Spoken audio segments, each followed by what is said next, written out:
Hey, it's me, and this is Season 3, Episode 7 of The Flash. Whoosh.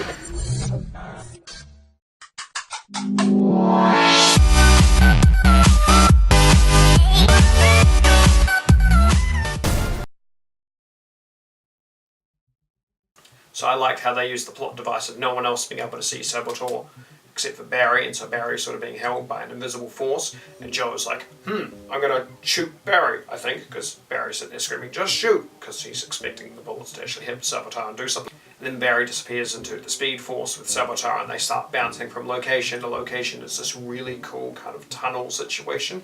I thought the way they made it was really interesting, and it's like it's awesome sort of vortexing, basically jumping into the Speed Force and out, like jumping into a car tunnel and then out. My thought on Wally sitting in the giant pod was basically invasion of the body snatchers, or invasion of the pod people. I don't know which one it is, but basically pod. Where Joe is talking to one of the random cultists people, and the cultist's like, you don't understand powers. I just kind of thought it was hilarious because it's just like, he's talking to someone who's basically interacting with the Flash, and everyone else is seeing different superpowers going on everywhere. It's like, you don't understand gravity, even though you've seen it everywhere else, and this is happening there. That's basically what I sort of thought of that situation. I'm liking the way they're using HR in this, how they have him sort of still doing the same sort of thing of basically not giving an intelligent answer, but giving sort of a different perspective of things. I'm also liking the fact that they have him obsessed completely with coffee. Yes, his universe doesn't have the coffee bean, and that's why he's obsessed with coffee, but I really enjoy it.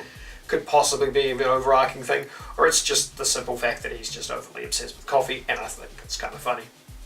I feel bad for Cisco during the Caitlin / Killer Frost sort of moment talking to Barry, and she's just like, Cisco's brother was actually alive, and Cisco's sitting there going, oh.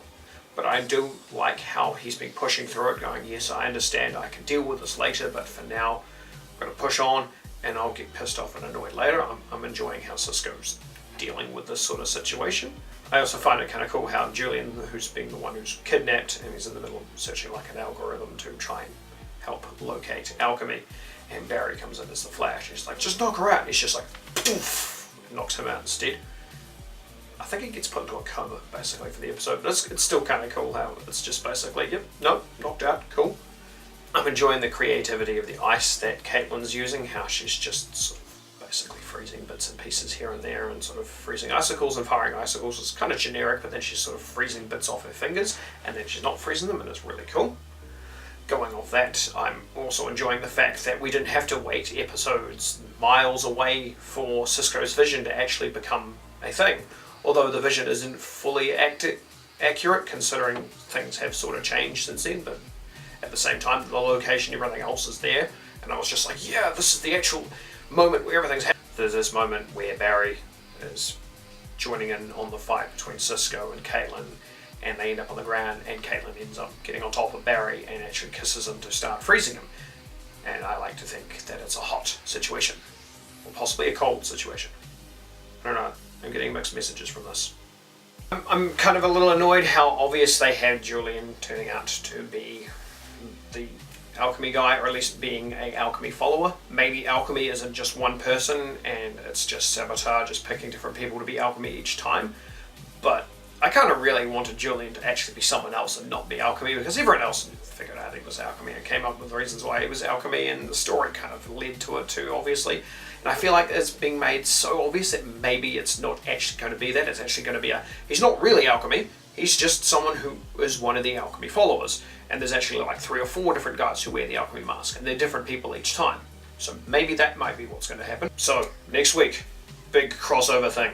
So all 4 episodes will be combangled into one big review, and I will review an overarching of all 4, and I will make comments about all 4, and it will be interesting and funny and or just hyperactive. But yeah, till then, this is Sam saying catch you later. Catch you later.